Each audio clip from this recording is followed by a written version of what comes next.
बिस्मिल्लाहिर्रहमानिर्रहीम। Programme view point के साथ मैं हूं इमरान याकूब खान। पाकिस्तान तहरीक इंसाफ मखसूस नशिस्तों से महरूम हो गया। जी हाँ, सुप्रीम कोर्ट के आइनी बेंच ने आज बिलाखिर मखसूस नशिस्तों के मुतल्लिक नज़रसानी की दरख्वास्तें जो हैं उसका फ़ैसला सुना दिया। ये दरख्वास्तें मंजूर कर ली गई हैं और 12 जुलाई का फ़ैसला सुप्रीम कोर्ट का कल अदम करार देते हुए पेशावर हाई कोर्ट का फ़ैसला जो है वो बहाल कर दिया गया है। इस फैसले के बाद जो इत्तेहादी हुकूमत है उसको उसकी पार्टियों को मखसूस नशिस्तें मिल जाएंगी और इत्तेहादी हुकूमत को 2/3 अक्सरियत हासिल हो जाएगी। PTI के चेयरमैन बैरिस्टर गौहर ने इस फैसले पे अफसोस का इज़हार किया और उनका ये कहना है कि ये सख्त नाइंसाफ़ी है और PTI के साथ ज़्यादती की गई है। जबकि वज़ीर-ए-आज़म का मशीर राना सनाउल्लाह का ये कहना है कि एक ऐसी जमात जिसका एक रुकन भी ऐवान में इलेक्शन जीत कर ना आया हो उसको महसूस नशिस्तें कैसे दी जा सकती हैं।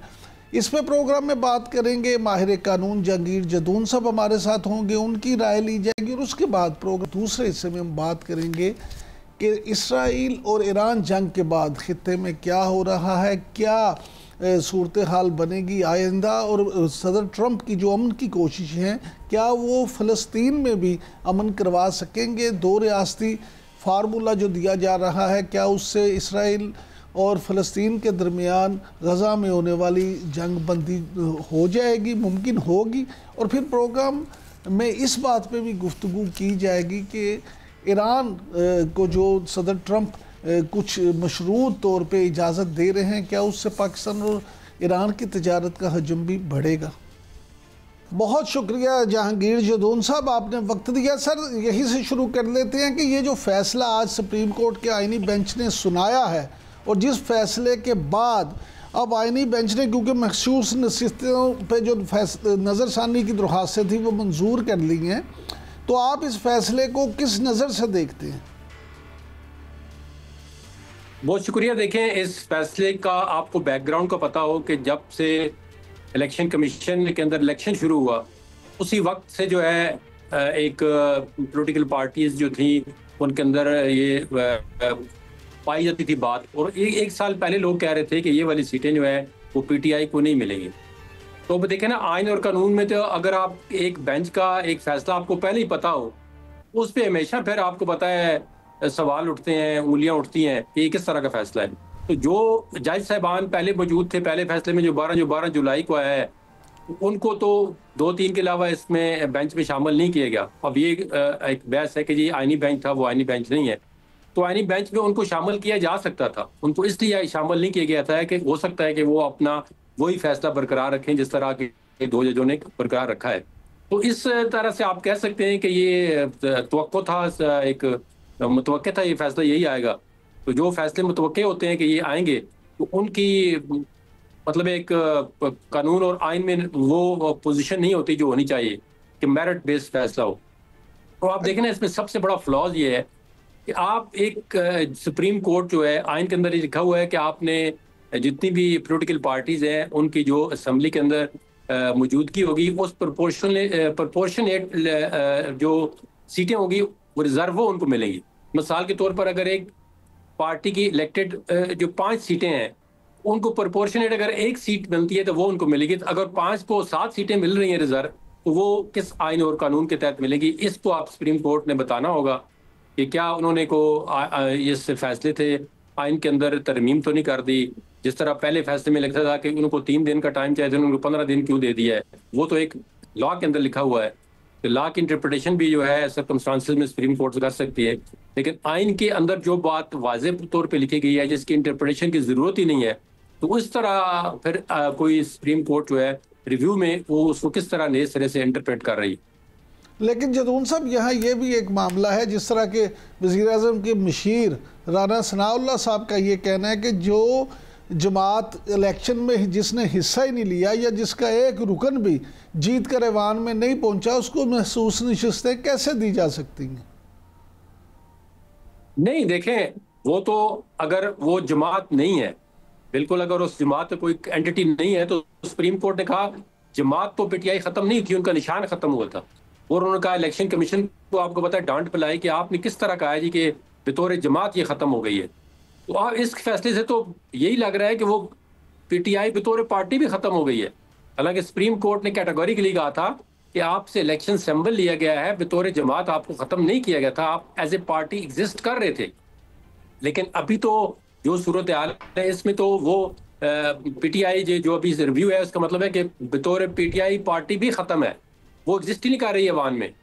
तो ये फिर अपोजिशन लीडर किस पार्टी का बना रहे हैं, ये कौन सी पार्टी आगे चल रही है, इसका तो आप देखें ना, ये तो इतनी पेचीदा सूरत हाल पैदा कर दी है।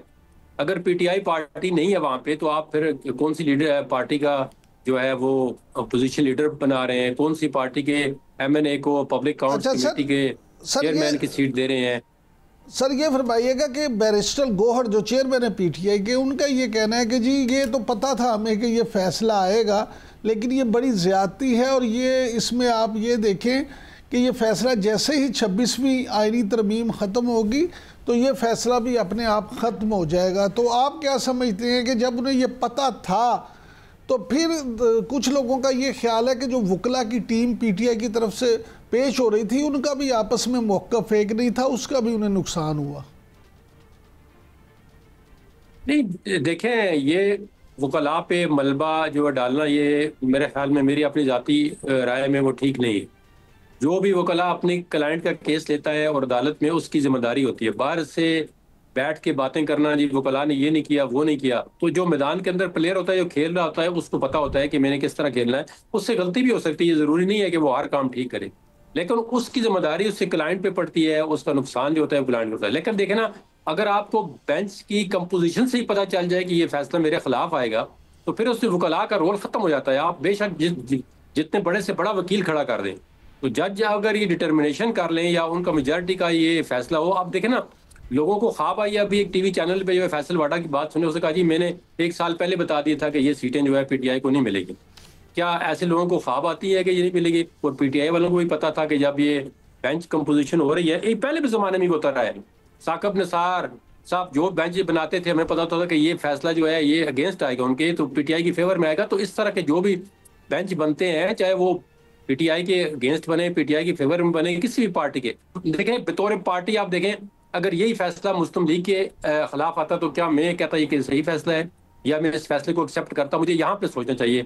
उनके देखें ना जगह पे स्टैंड करें कि ये अगर मुस्लिम लीग नून के खिलाफ ये केस होता कि उनसे सीटें छीन ली जाती, तो मैं ये कहता कि ठीक था, ये बिल्कुल गलत है किसी भी पार्टी के खिलाफ ऐसा फैसला आना कि उसकी जो इलेक्टेड रिप्रेजेंटेटिव है उनकी प्रोपोर्शनेट रेशो से ज्यादा सीटें दे देना, ये मेरे ख्याल में आइन और कानून के मुताबिक ठीक फैसला नहीं है। जदून साहब, आप माशाल्लाह एक सीनियर कानूनदान है, तो ये मामला किस तरह हल हो सकते हैं? अगर मुल्क की आला तरीन अदलिया में भी मामले इस तरह से हों तो फिर पाकिस्तानी अवाम कहाँ जाए, किसकी तरफ देखे, इंसाफ के लिए क्या सोचे? देखिए, पाकिस्तानी अवाम को तो मेजॉरिटी जो अवाम है उनको अपने केसों का मतलब है, कोई प्राइवेट केसेस होते हैं, लेकिन जिन लोगों ने की सियासत पे नजर होती है, आप जैसे लोगों की, हमारे जैसे लोगों की, या वो एक गवर्नमेंट के एक सियासी डिसीजन को देखते हैं, तो अभी देखें ना, फिर अभी जो है जो आपने आईनी बेंच बना दिया है, इससे आप एग्जेक्टिव के खिलाफ फैसला लेना बहुत मुश्किल है।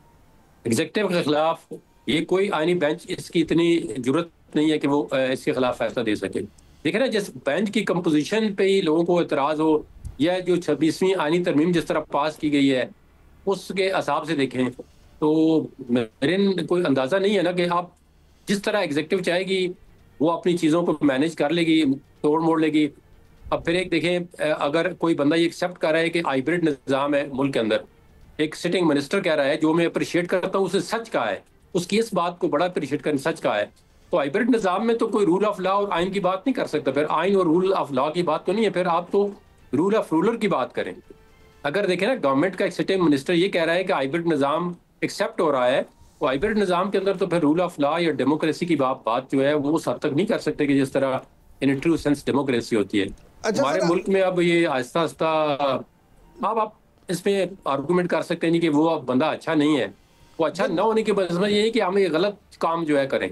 लेकिन जो मार्शल लॉ लगाते हैं वो भी कहते हैं जी डेमोक्रेटिकली इलेक्टेड गवर्नमेंट जो थी वो करप्शन में इन्वॉल्व थी, इदारे तबाह हो रहे थे। भाई जब आप आए तो उससे कौन से इदारे ठीक हो रहे हैं, आप बताएं कि आपने जो रिफॉर्म्स की है क्या वो आइन और कानून के मुताबिक हैं? अच्छा फिर तो ठीक है, जदून तो साहब, आपका आना ही कानून। और सर ये फरमाइएगा कि अब इस फैसले के बाद सूरत हाल ये है कि हुकूमत जो है, इत्तेहादी हुकूमत, उसको 2/3 अक्सरियत हासिल हो जाएगी। तो आप क्या समझते हैं कि किस ये 2/3 अक्सरियत के बाद हुकूमत किस तरह के कवानीन जो हैं वो बनाने की कोशिश करेगी, या आइन में मज़ीद तरामीम करवाई जाएंगी? क्योंकि फैसल वाडा साहब की अभी आपने बात की तो उसी गुफ्तगू में उन्होंने ये भी जिक्र किया है कि अब 27वीं आइनी तरमीम भी मंजूर होगी। देखिए, अब ये 27वीं आइनी तरमीम कराएं, 28वीं कराएं, 29 कराएं, 30 कराएं, 100 तरमीमें करा लें, अपनी मर्जी की करा लेंगे, इसमें तो कोई शक की बात नहीं। उन्होंने काम ही इसलिए किया है, 26वीं आइनी तरमीम का मकसद ये था कि उनको ऐसा बेंच बनाया जाए जिनको पार्लियामेंट के अंदर मेजॉरिटी हो, चाहे वो हुक हो बाई क्रोक हो। तो उसके बाद तो अब तरमीम कोई मुश्किल काम नहीं है, जो मर्जी तरमीम करें, जिस तरह मर्जी तरमीम करें। जुडिशरी आपकी पहले ही पैरालाइज हो चुकी है, और जो कुछ थोड़ा बहुत बचता था वो भी ख़त्म हो जाएगा। तो आप देखें, अल्लाह पाक इस मुल्क के अंदर दुआ ही कर सकते हैं। अब हम तो इस तरह अब क्या कर सकते हैं, हमारे बस में क्या है। लेकिन सर अगर आप जैसे सीनियर कानूनदान भी सिर्फ अब अल्लाह पे भरोसा करेंगे, ये तो फिर वही सूरत हाल हुई कि जब गरीब का कोई मर जाता है, कत्ल हो जाता है, तो वो फिर आखिर में ये कहते हैं, उन्हें बतौर रिपोर्टर, बतौर साफ़ी यही देखा है कि मैंने अपना इंसाफ अल्लाह पे छोड़ दिया। तो हम समझें कि मुल्क में सब लोग जो हैं इसी बेबसी का शिकार हो गए। ठीक है, उसकी वजह होती है ना, जब आप देखें पाकिस्तान के अंदर सिस्टम ऐसा है कि जो बंदा ताकतवर है, जिसके पास पैसा है या किस किस्म की भी ताकत है, तो वो अदालत को भी अपनी फेवर में मैनेज कर लेता है, पार्लियामेंट को भी मैनेज कर लेता है। तो जब आप चीज़ें मैनेज कर लेते हैं कि जो बंदा फिर कमज़ोर होता है, तो फिर वो ज़ाहिर है फिर वो यही आसरा करता है जी अब अगले जान में देखेंगे, मुझे अगले जान में इंसाफ मिलेगा, मैं लोगों की अदालतों में कामयाब हो जाऊंगा। देखे ना आपने, बाज़ लीडर जब फैसले आते हैं उनके खिलाफ तो कहते हैं जी अब अवामी अदालत में मैं जाऊंगा। वो अवामी अदालत तो देखें फिर वो अवामी अदालत होती है। तो अब ये तारीख बताएगी, जिस तरह जुल्फ़िकार अली भुट्टो का देखें 43 साल के बाद सुप्रीम कोर्ट ने कहा जुडिशियल मर्डर है, तो अब भुट्टो साहब को दोबारा जिंदा तो नहीं किया जा सकता। तो वो फैसला जो है, ये जो अभी फैसला है, इसको बतौर मिसाल या जो हम जुडिशरी में कहते हैं प्रेसिडेंट के तौर पर इस्तेमाल नहीं किया जा सकता। अभी तो देखें इसमें एक बड़ी टेक्निकल बात है कि 2 मेंबर जो इस बेंच के थे उन्होंने पहले मुस्तरद कर दिए, क्या उनका भी आप फैसला इसमें काउंट करें, फिर तो ये मिनॉरिटी फैसला हो जाएगा। जिस तरह नवाज शरीफ के फैसले में 5 रुकनी बेंच बैठा, तो 2 ने कहा जी इसकी तो प्रोसीडिंग की जरूरत ही नहीं है, हम इस आउटराइटली इनको डिस्क्वालीफाई करते हैं। 3 ने कहा जी हम केस सुनेंगे, बाद में वो 5 का कलेक्टिव फैसला आ गया। तो अभी इन 2 जजों को भी इस बेंच में शामिल करें, फिर तो 7 जजेस का जो फैसला है वो मिनॉरिटी में चला जाएगा। Thank you very much Jahangir Jadoon साहब। नाज़रीन अब वक्त है ब्रेक का। ब्रेक से जब वापस आएंगे तो गज़ा की सूरत हाल पर बात करेंगे, और हमारे साथ ख़ास तौर पे इसराइल और गज़ा की सूरत हाल पर बात करने के लिए मौजूद होंगे फ़लस्तीनी सहाफ़ी जनाब जलाल अल-फुर्रा साहब। कहीं मत जाइएगा।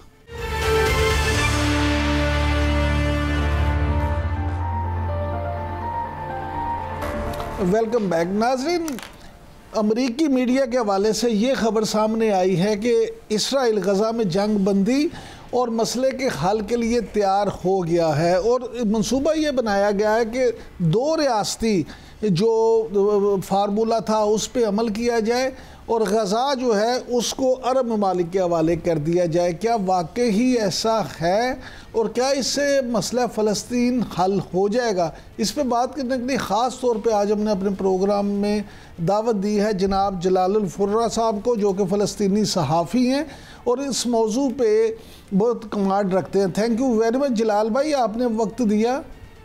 सर ये फरमाइएगा कि इसराइली मीडिया के हवाले से ये जो ख़बर आई है और जो अब्राहम अकॉर्ड की बातें की जा रही हैं, तो आप क्या समझते हैं, इससे वाकई ही मसला हल हो जाएगा? जी बिस्मिल्लाहिर्रहमानिर्रहीम, बहुत शुक्रिया इमरान साहब। देखिए, इस वक्त मैं यहाँ से शुरू करना चाहता हूँ कि सूरत हाल गज़ा के वो मैं बड़ा इसके ज़रूरी समझता हूँ कि आज की तारीख़ में सिर्फ सुबह से लेकर अब तक 74 शहादत हुई है और 172 लोग ज़ख्मी हुए हैं। आपने जो सूरत हाल गज़ा का इतना तशवीशनाक और इतना यानी ख़ास तौर पर ये अभी 3 महीने से 18 माह से लेकर अब तक के हालात बहुत ज़्यादा कशीदगी हुई है। आपके सवाल की तरफ आ रहा हूँ। देखिए, इस वक्त गज़ा के जो मुस्तकबल, गज़ा का जो सूरत हाल है वो मेरे ख़्याल में अब वो चला गया है इंटरनेशनल ताकतों के हाथ में हो और अरबों के हाथ में, क्योंकि अब हमास आपके सामने, दुनिया का सामने अब हमास का अब वो ताकत नहीं रही है जो ताकत शुरू में थी हमास के। साथ साथ आपको बताया कि हमास बतौर हुकूमत गज़ा में सब ने इसको मुस्तरद कर दिया। मैं बैनुल अक़वामी ताकतों की बात कर रहा हूँ, इन्होंने मुस्तरद कर दिया। अब मुख्तलिफ तजवीज़ आ रही है इमरान साहब। एक तो ये तजवीज़ आ रही है कि जी हम गज़ा को अरब ममालिक, 4 अरब ममालिक का नाम लिया गया है कि वहाँ इन्हीं की हुकूमत होगी, इन्हीं के कंट्रोल में होगा। अच्छा, शुरू में तजवीज़ कुछ और था। हम हर 2-4 दिन के बाद कोई ना कोई नया तजवीज़ सुनते हैं, कभी इसराइल की तरफ से, कभी डोनाल्ड ट्रंप साहब की तरफ से। लेकिन मैं ये समझता हूँ, आपने जो सवाल किया कि हल होगा या नहीं है, देखिए गज़ा के जो अवाम, फ़लस्तीन के जो अवाम किसी को भी बाहर से कबूल नहीं करेंगे, ये बात तय है। और हमारे जो अवाम है, गज़ा के जो अवाम है, फ़लस्तीन की जो अवाम है, बाहर की हुक्मरानी कबूल नहीं करेंगे, चाहे वो अरब हो चाहे वो अजम है। मेरे अवाम ने इस चीज़ को शुरू से मुस्तरद कर दिया। और साथ साथ हमास ने भी कहा कि जो भी बाहर से आएगा हम इनको काबिज़ समझ कर, सिर्फ हमास ने नहीं, हम हमेशा हमास की बात करते ना, हमास के अलावा और भी वहाँ भी मुज़ाहमती तंजीमें हैं, वो भी कुर्बानियाँ दे रहे हैं हमास की तरह।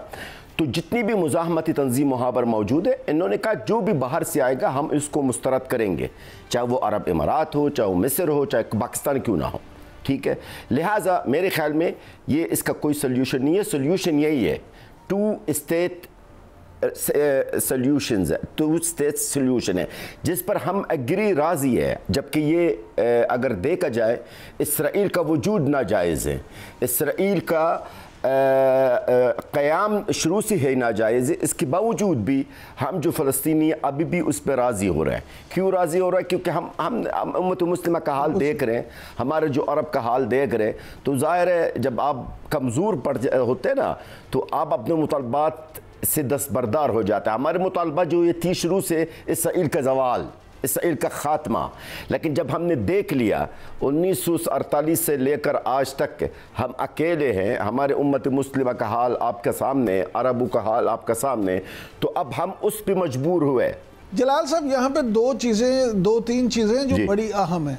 पहली बात यह कि क्या आप को नहीं लगता कि इसराइल को ईरान के हाथों जो सुबकी उठाना पड़ी है, जो नुकसान हुआ है, जो फेंटी पड़ी है, उसके बाद अब इसराइल जो है वो इस बात पे राज़ी हो जाएगा कि किसी तरह गज़ा में कोई जुल्म कम और चीज़ें अपनी जो है बेहतरी की तरफ जाएं?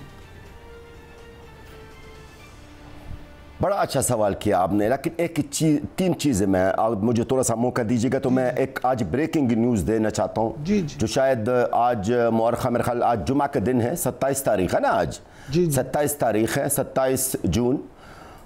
मैं वो ख़बर आपको देना चाहता हूँ जो आपके मीडिया में शायद नहीं आया, लेकिन ये ख़बर अगर अभी सीज़ फायर के बाद हो रही है, और ख़ास तौर पर डोनाल्ड ट्रंप ने जो ऐलान किया था कि मैं सीज़ फायर, ऐलान तो ट्रंप की तरफ से आया, नेतन्याहू की तरफ से नहीं है।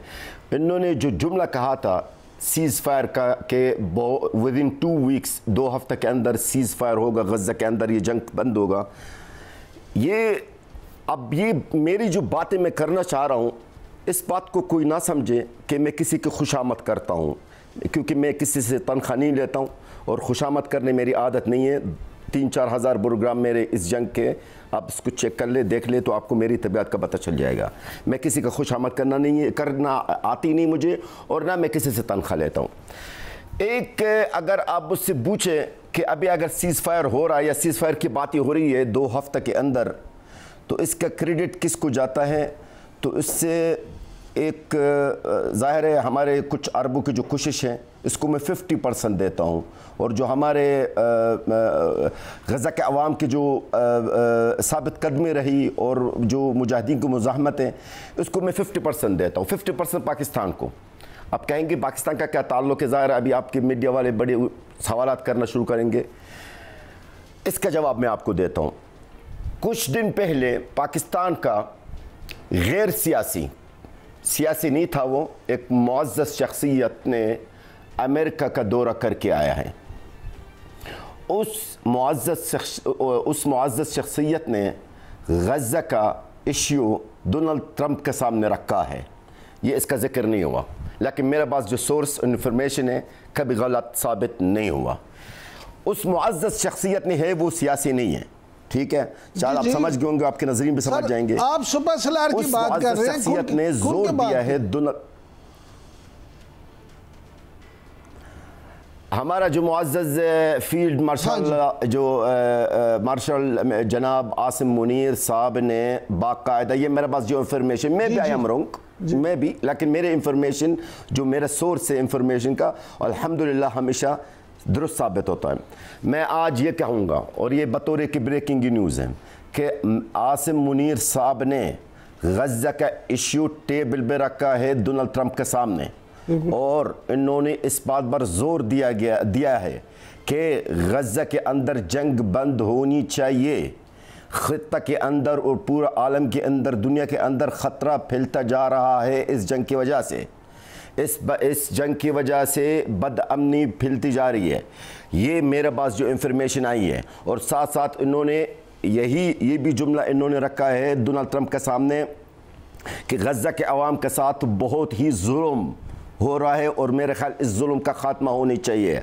अब ये स्टेटमेंट जो आज मैं दे रहा हूँ, जुम्मा का दिन 27 जून, कोई ये ना समझे कि मैं पाक आर्मी का खुशामद कर रहा हूँ या मुनाफ़कत, ना मुनाफ़कत करना आती है और ना मैं पाक आर्मी से तनख्वाह लेता हूँ। मैं हक और सच जो इंफॉर्मेशन मुझे मिली है वो मैं आपके सामने इसका आने वाले दिनों में पता चल जाएगा। अच्छा जलाल साहब, ये फरमाइएगा कि हमास की जो क़यादत है, क्या अगर कोई पायदार हल की बात होती है तो वो जिला वतनी पे राज़ी हो जाएंगे? सर देखिए, हमास के इस वक्त वो कंडीशन नहीं है इमरान साहब। हमास अव्वल तो क़यादत, अब अगर आप जो आला क़यादत बचा कौन है गज़ा के अंदर, तो इनकी आला क़यादत जो थे यहया सिनवार साहब वो शहीद हो गए।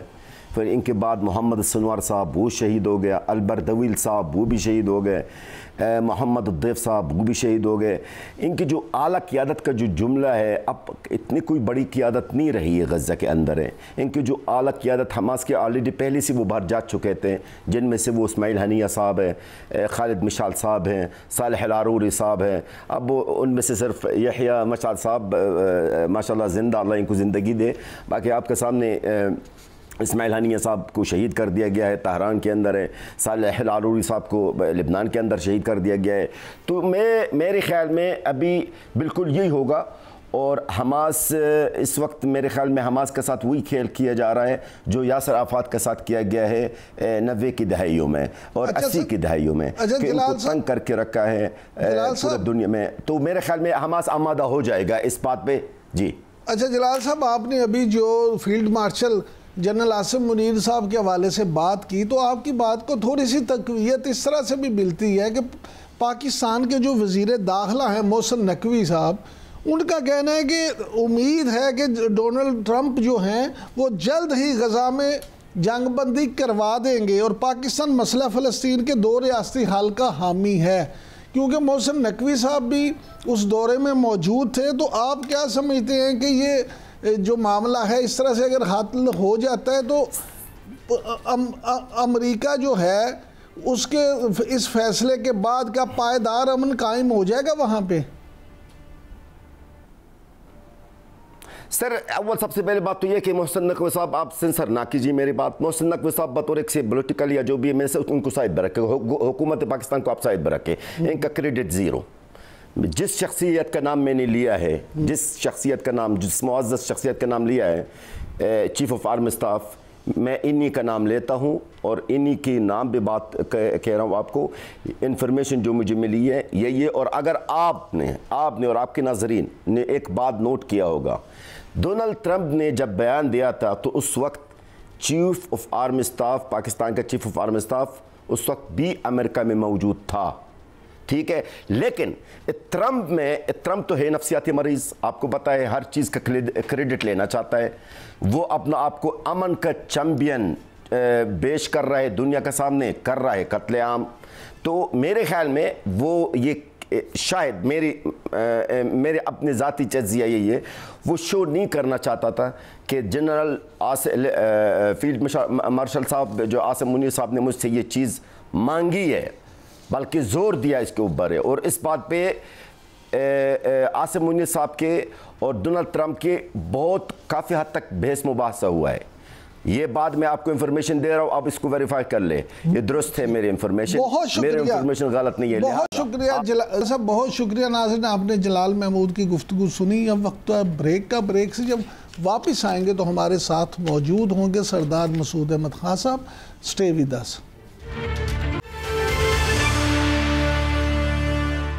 वेलकम बैक नाजरीन। प्रोग्राम के इस हिस्से में हम बात करेंगे आलमी सूरत हाल के हवाले से, और ख़ास तौर पे इसराइल ईरान जंग के बाद जो सूरत हाल पैदा हुई है और अमेरिका अब मुस्तकबिल में क्या करने जा रहा है। और इस मौजू पे हमारे साथ इस सेगमेंट में दो हिस्से होंगे। पहले हिस्से में हमारे साथ मौजूद होंगे air marshal retired Aamir Masood साहब, जबकि दूसरे हिस्से में हम गुफ्तगू करेंगे साबिक सफ़ीर जनाब मसूद अहमद खान साहब से। Thank you very much air marshal retired Aamir Masood साहब, आपने टाइम दिया। सर, सबसे पहले ये फरमाइएगा कि प्राग इंस्टीट्यूट ऑफ इंटरनेशनल रिलेशंस के एक सीनियर रिसर्चर ने यह दावा किया है कि ईरान अब भी किसी खुफिया और गैर एलानिया मुकाम से एटमी हथियार तैयार कर सकता है जहां अमेरिका और इसराइल की रसाई ना हो।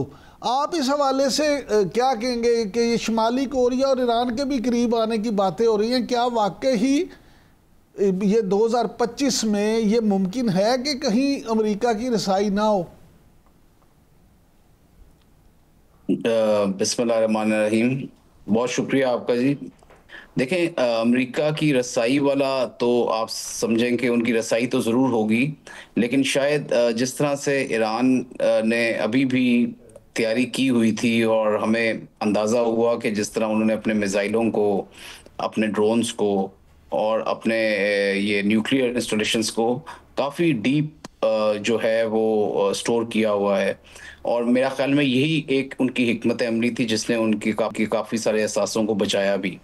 तो मुझे कोई सरप्राइज़ नहीं होगा कि अभी भी ईरान का जो पर्सनली मेरा अपना अंदाज़ा भी है कि जो कोर है उनका, जहाँ यूरेनियम जो इनरिच्ड यूरेनियम है और जहाँ पे सेंट्रीफ्यूजेस हैं इनके, वो काफ़ी हद तक सिक्योर है। और उसकी वजह यही है कि इन्होंने जितना भी अपनी जो मिलिट्री इंस्टॉलेशंस बनाई हैं, जो अपने प्रोग्राम्स और इनिशिएटिव्स इन्होंने नए शुरू किए हैं, और जो इनके वेपन ऑफ चॉइस हैं या वो वेपन्स जो इन्होंने इंडिजिनसली डेवलप किए हैं और जिसमें काफ़ी महारत हासिल की है, जिस तरह हमने देखा कि उन्होंने अपने surface to surface missiles, ballistic missiles में काफ़ी वो उनकी टेक्नोलॉजी बेहतर भी है और क्वांटिटी में भी इस रीजन में सबसे ज़्यादा उनके पास वो चीज़ मौजूद है। उन सब को उन्होंने स्टोर जो किया हुआ है वो काफ़ी गहरे नीचे ज़मीन में उन्होंने गहराई में रखा हुआ है। तो ये हिकमत अमली उनकी है और होगी, और आई एम श्योर उन्होंने अंडरग्राउंड काफ़ी सारे टनल्स भी बनाए होंगे, क्योंकि इसकी बड़ी लॉजिस्टिक्स होती है जो इस्तेमाल होती है जब ये आप चीज़ें बना रहे हो। फैसिलिटीज़, बड़ी पाइप्स होती हैं, बड़ी स्टोरेज फैसिलिटीज़ होती हैं, मूवमेंट ऑफ व्हीकल्स होते हैं। उसके बाद इंफ्रास्ट्रक्चर को बनाने के लिए एक कंप्लीट आपको एक इंजीनियरिंग वाली वो जो है वो एक्सेलेंस होनी चाहिए जिसके थ्रू आप इतना डीप अपने आप को स्टोर कर सकते हैं। तो मेरा ख्याल में कोई ऐसी चीज़ तो अब नहीं रही दुनिया में जो कि सैटेलाइट से छुप सके, या अमेरिका के जितने ISR के जितने टूल्स हैं उनके पास, जितने उनके पास वेयरविदॉल है और स्टार लिंक वगैरह, ये तमाम, तो इनसे कोई चीज़ ऐसी तो नहीं कि जो छुप सकती है। लेकिन अगर वो छुप नहीं सकती, कम से कम तो एटलीस्ट उसे महफूज किया जा सकता है। और महफूज करने का जो बेहतरीन तरीका है वो यही है कि आप जो असल आपकी चीज़ है उसको आप छुपा के रखें, दबा के रखें नीचे, और काफ़ी गहराई में रखें, और वहाँ पे ही वो सेफ हो सकती है। बिल्कुल ठीक है। उसके अलावा जो है वो बड़ा मुश्किल है कि आप किसी भी सरफेस वाली चीज़ को या जो चीज़ ग्राउंड से ऊपर है उसको बहुत हद तक महफूज रख सकेंगे। आप कहीं ना कहीं पे वो चीज़ कहीं विजिबल ज़रूर होगी, और मेरा ख्याल में ईरान ने अपनी ये चीज़ जो है वो छुपा के रखी होगी, ज़रूर कहीं ना कहीं उनकी पोजीशन होगी और deep down under the ground होगी। आमिर साहब ये फरमाइएगा कि इस्राएली वज़ीर दिफा का जो ये कहना है कि जी वो ईरानी सुप्रीम कमांडर को मारना चाहते थे लेकिन उन्हें ऑपरेशनल ये मौका नहीं मिला, अल्लाह ताला हामनाई साहब को सलामत रखे, अगर इसराइल अपने इन अज़ाइम में कामयाब हो जाता तो फिर आप क्या समझते हैं कि उसका नतीजा क्या निकलता? देखिए जी, इसराइल की हमेशा से एक हिकमत अमली रही है कि वो आपकी ह्यूमन रिसोर्स को ज़रूर टारगेट करता है, और ये पिछले 15-20 सालों से ये लोग बहुत एक इंटेलिजेंस के साथ, इंटेलिजेंस की एक्सीलेंस के साथ मैं कहूँगा, क्योंकि जो इंटेलिजेंस का लेवल हमें नज़र आया इसराइल ने जो कुछ किया हुआ था शुरू वाले दिनों में, उसका दो चीज़ें उसमें बहुत थी। एक तो ये कि बहुत अरसे से ये प्लानिंग हो रही थी, दूसरा ये कि उन्होंने एक एक बंदे को जो कि उनके एक हायर पोजीशंस में थे या वो लोग जो कि इन्फ्लुएंस कर सकते थे, और हर अपरेटस में उन्होंने लोगों को पकड़ा हुआ था और किसी ना किसी तरह से उनको स्पाई वाले रोल में डाला हुआ था। वो इनसाइडर्स थे जो उनको इन्फॉर्मेशन पहुंचा रहे थे, और सबसे अच्छी जो इन्फॉर्मेशन पहुंचाते हैं वो आपको ह्यूमन इंटेलिजेंस होती है। तो अगर आप ह्यूमन इंटेलिजेंस को किसी तरह से अपनी तरफ कर लेते हैं, हमें बहुत सारे ऑपरेटर्स नजर आए अंदर जिन्होंने यूएवी मतलब ड्रोन तक की फैक्ट्री लगाई हुई थी, उन ड्रोन्स ने बहुत ज्यादा डैमेज भी किया। तो ह्यूमन रिसोर्स को ये टारगेट हमेशा करते रहे हैं। इन्होंने साइंसदानों को मारा है बहुत टारगेटेड तरीके से, इन्होंने रेवोल्यूशनरी गार्ड के लोगों को मारा है, उनके सीनियर कमांडर्स को मारा है, 25 से 30 लोगों को इन्होंने मार दिया शुरू वाले दिनों में, और वो सब वो लोग थे जो कि बहुत मैटर करते थे। ये उनके लिहाज से एक बेहतरीन तरीका है कि आपके न्यूक्लियर प्रोग्राम को भी रोल बैक किया जा सके, और दूसरा ये कि आपकी जो मिलिट्री लीडरशिप है उसकी डिसीजन मेकिंग को हैम्पर किया जाए या उसकी डिसीजन मेकिंग को अफेक्ट किया जा सके।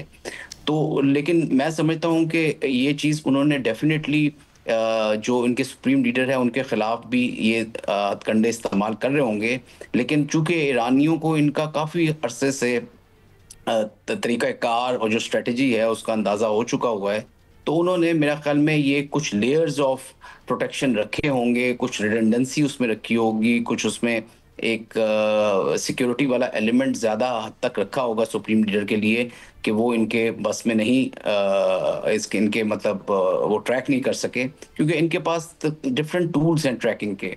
एक तो मतलब इनके इनसाइडर्स हैं जो इन्हें बताते रहते हैं, जिस तरह हमने देखा कि लोगों के घरों को इन्होंने तबाह किया, और वो लोग जो कि टेम्परेरी विजिट कर रहे थे अपनी कुछ फैमिलीज को ताकि वो छुप सके, उन जगहों पे उन्होंने मिसाइल्स मारे और बॉम्ब्स मारे और उनको मतलब इन्होंने जो है कत्ल किया।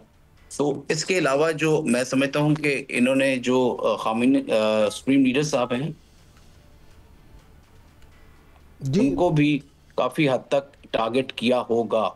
अच्छा आमिर साहब ये फरमाइएगा कि ये जो अब खबरें आ रही हैं कि ईरान जो है वो चीन से 4+ जनरेशन के जो जदीद तरीन जंगी जहाज़ हैं 10C वो लेना चाहता है, तो क्या आप समझते हैं कि इससे ईरान की जो एयर डिफेंस है ईरान का वो तो बेहतर होगा, लेकिन इस जहाज़ की ज़रा खूबियाँ तो बताएं कि ईरान को इससे मज़ीद क्या फ़ायदा हो सकता है?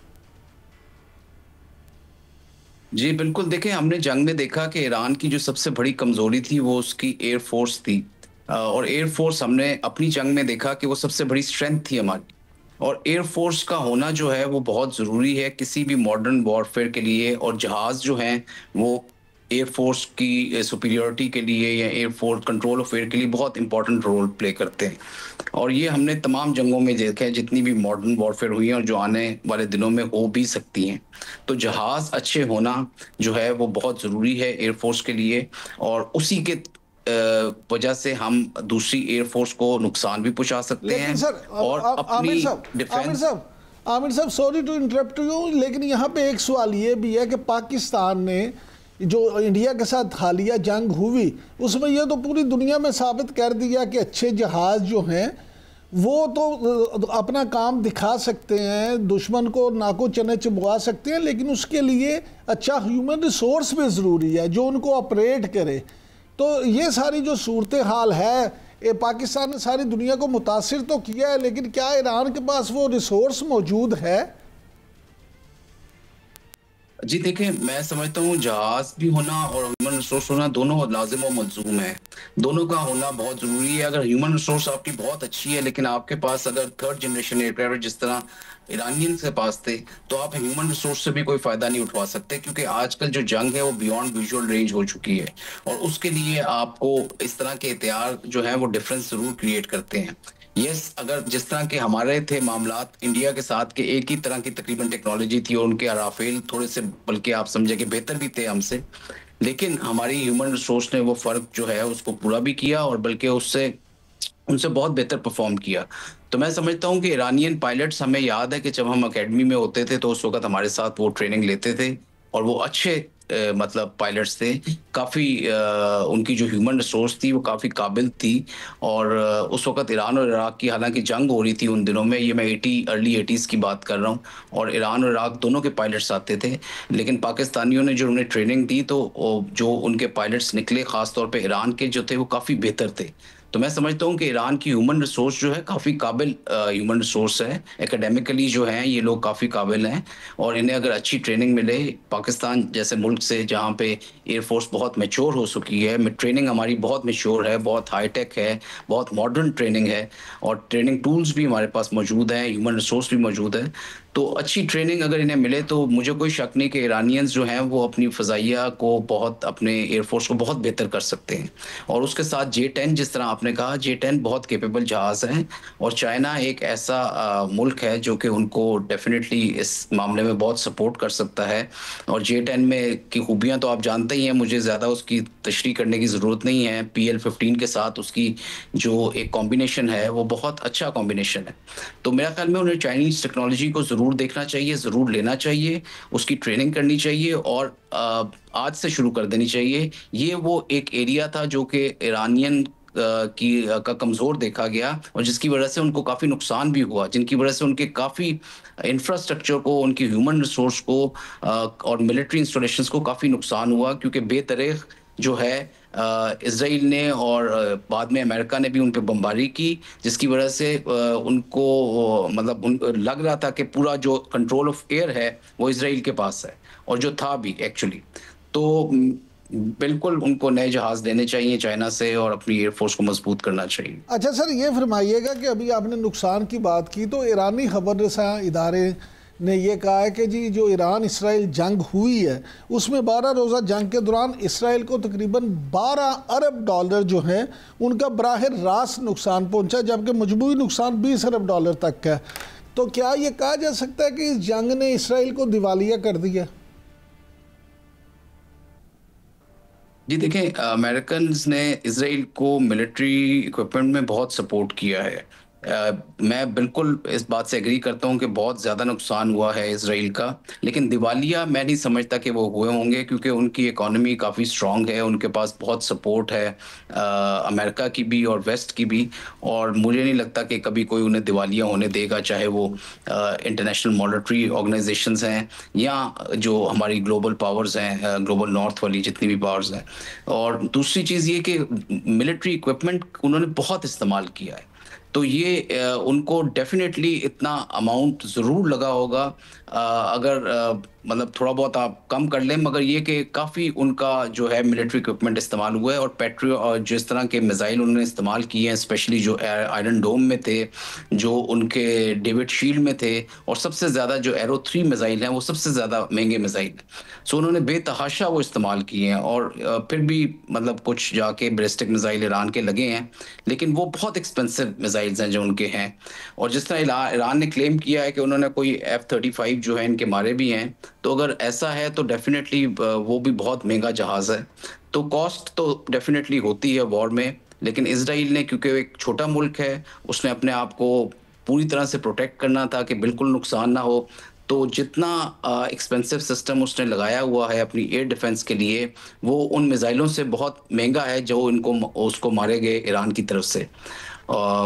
और ऑफ कोर्स मतलब जो ड्रोन्स उन्होंने इस्तेमाल किए, जो फिर जहाज़ और वेपन्स जो उन्होंने अटैक के लिए इस्तेमाल किए, वो तमाम उनकी बहुत कॉस्ट है।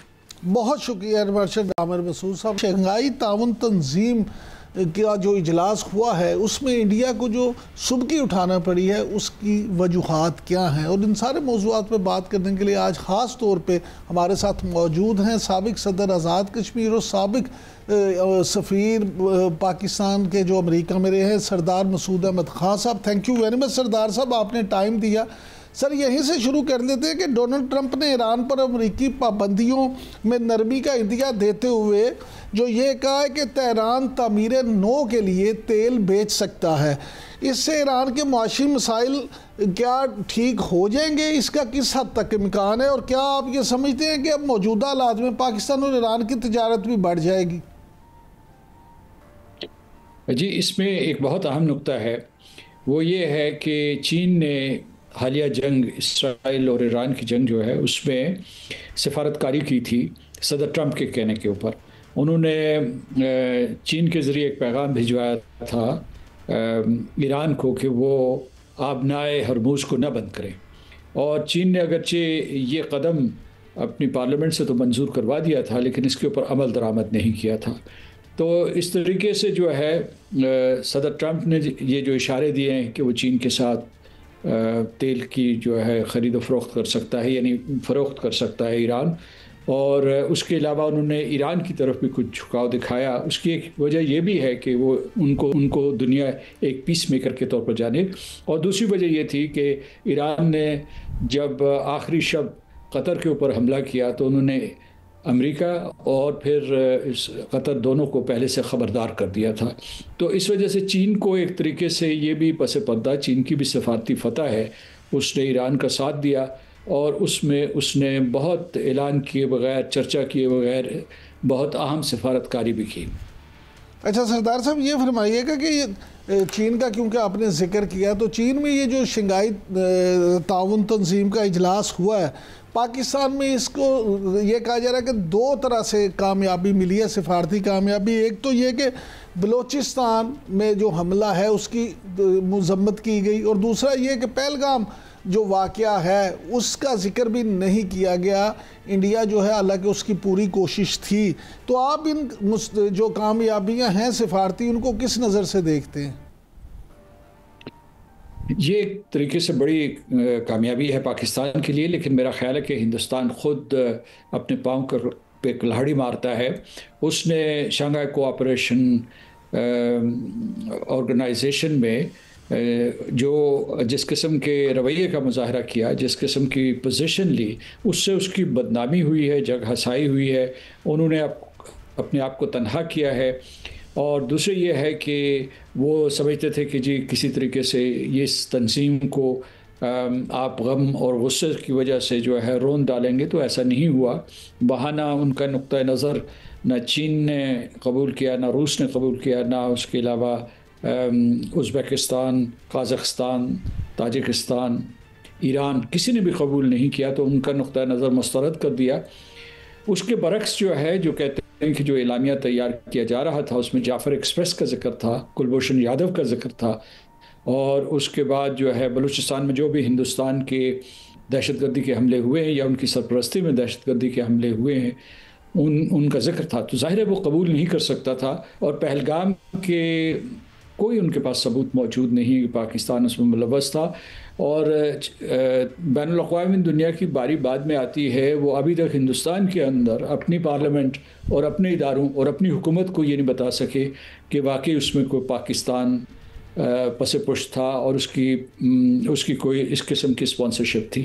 तो दूसरा ये है कि जब मैं चीन में होता था उस वक्त हम कोशिश करते रहते थे किसी तरीके से शंघाई ताउन तंजीम में पाकिस्तान दाखिल हो जाए। हिंदुस्तान जो शुरू में सुस्त था, बाद में बहुत उसने भी रफ्तार पकड़ी, और रूस और चीन और जो वस्ती एशिया के ममालिक थे उन्हें सबसे बड़ा ख़दशा ये था कि हिंदुस्तान और पाकिस्तान को जब हम इस तंजीम में दाखिल करेंगे तो ये अपने बाहमी मसाइल को यहाँ ले आएंगे।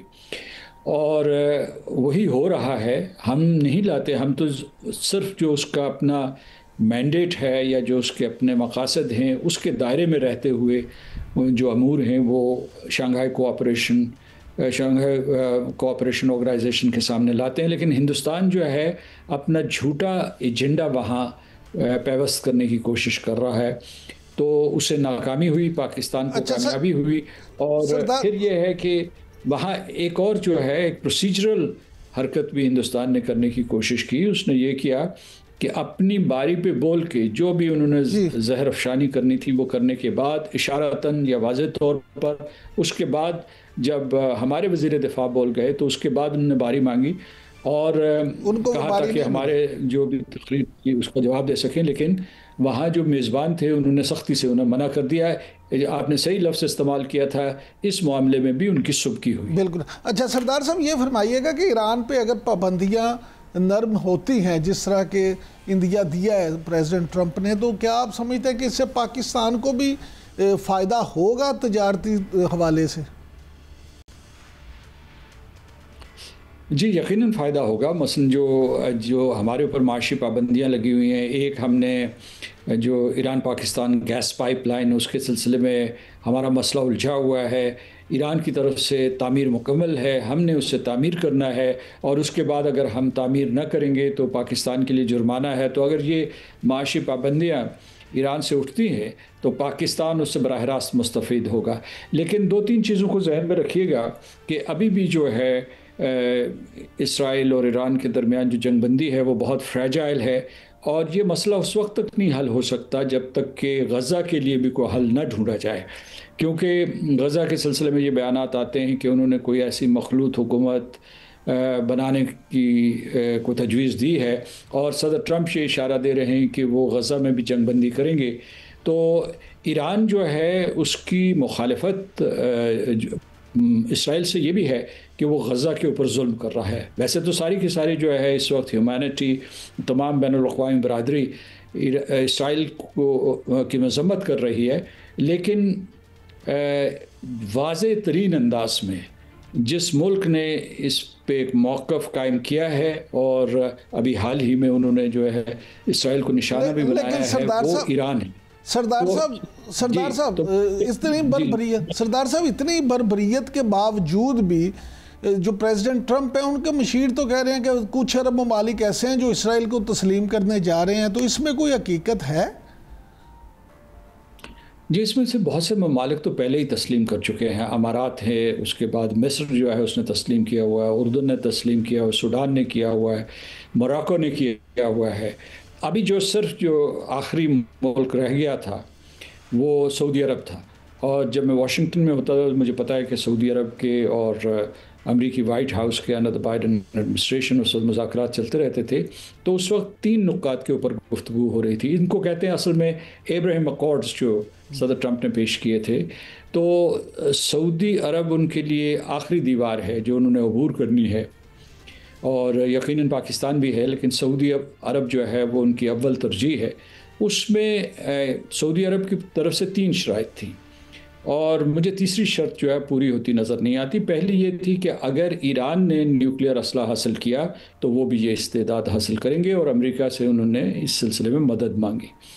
दूसरे उन्होंने ये कहा कि उनको असला व बारूद दें क्योंकि वो अपनी सलामती को यकीनी बनाना चाहते हैं। यानी और ये दूसरा नुक्ता मुमकिन था। पहला नुक्ता जो है वो अमेरिका के लिए काबिल कबूल नहीं था क्योंकि वो जौहरी असला की प्रोलिफरेशन नहीं करना चाहते। तीसरा नुक्ता जो था उनका कि 2 रियासती फार्मूला जो इसराइल और फ़लस्तीन के लिए है, 2 ख़ुद मुख्तार रियासतें, वो कायम की जाएं। लेकिन उसमें एक और उनकी शर्त थी कि उसके बारे में ये बताया जाए कि ये कब तक ये काम मुकम्मल होगा, क्योंकि 2 रियासती फार्मूले की तो बरसों से बल्कि अशरों से बात हो रही है और उसमें वक्ती तौर पर वादे किए जाते हैं तो उसे टाला जा सकता है, उसे बाद में टाल दिया जाता है। तो ये अगर आप जहन में रखें तो हमने देखना है सबसे पहले जो है अव्वली तरजीह बैनुल-अक़वामी बरादरी के लिए, अरब ममालिक के लिए और मैं समझता हूँ अमेरिका के लिए ये है कि गज़ा में क़त्ल व गारत, नस्ल कुशी, जेनोसाइड, इसको ख़त्म करवाया जाए। और उसके बाद ये है कि जो इन जराइम के ज़िम्मेदार हैं उन्हें जवाबदेह करार दिया जाए, क्योंकि इसमें आलमी इदारे मौजूद हैं। अभी ये है मसला, ये है कि इस वक्त जो है यानी एक एतबार से देखा जाए अगर चीन भी बहुत ताकतवर मुल्क है और इस रूस भी है, लेकिन जो बैनुल-अक़वामी सतह पर बिलख़ुसूस मशरिक़ वस्ता में एक ही मुल्क है जिसका सिक्का चल रहा है, वो अमेरिका। क्योंकि अमेरिका जो है वो नॉन प्रोलिफरेशन ट्रीटी, जिसको आप न्यूक्लियर नॉन प्रोलिफरेशन ट्रीटी कहते हैं, उसके मुहर्रिकीन में से है, उसके जो फाउंडिंग मेंबर्स जो हैं उनमें से है, और उसने ये मुआहिदा करवाया था।